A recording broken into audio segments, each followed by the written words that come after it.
Katatapos pa lang ng Pasko pero halos 70 na ang mga nabiktima ng paputok sa bansa. Kabilang dyan ang dalagitang nawasak ang kamay dahil sa 5-star at batang nalapnos ang balat dahil sa boga. May report si Marisol Abduraman.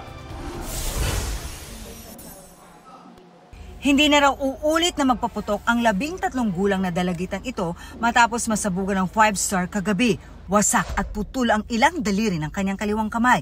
Nagulat na lang po siya na sumabog na sa kamay niya. Hindi daw po nawala, natanggal sa kamay niya, dumikit daw po. Na medyo nakainom daw po sila. Yung left hand niya ay wasak talaga. Etong gitna sa kanyang palasingsingan, litaw na po yung buto eh. So, completion amputation na lang ang gagawin doon para maisara. Siya ang ikalawang kaso ng mga nabiktima ng paputok sa Philippine Orthopedic Center.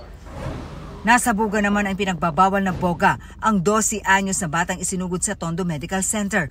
Sunog at lapnos ang kanyang binti at hita. 4 na ang naitalang firecrackers-related incident sa Tondo Medical Center. Sa Sarangani Province, naputukan ng boga sa mata ang isang 13 anyos ng wisperas ng Pasko. Noong December 21 pa, nagtaas ng Code White ang Department of Health na ibig sabihin, dapat handa ang mga ospital na respondihan ang mga emergencies tulad ng mabibiktima ng paputok.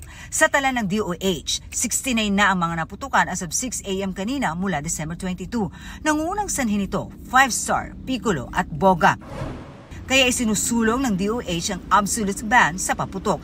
Pero dahil wala pang batas ukol dito, dapat yung mahigpit tayo dun sa community enforcement na wag na lang tayong mag-sindi sa bahay. Doon na lang talaga sa mga designated areas. Sa Quezon City, may ordinansang bawal magpaputok sa mga pampublikong lugar kahit pa sa tapat ng bahay. Kaya naman sa Barangay Basra, nawag po tayong magpapaputok sa mga iskinita. Dito lang po tayo sa basketball court magpapaputok. May mga designated community firecrackers o fireworks display zone gaya ng mini park na ito. Ang mga legal na paputok o pailaw lang din ang pwedeng sindihan. Marisol Abduraman, nagbabalita para sa GMA Integrated News.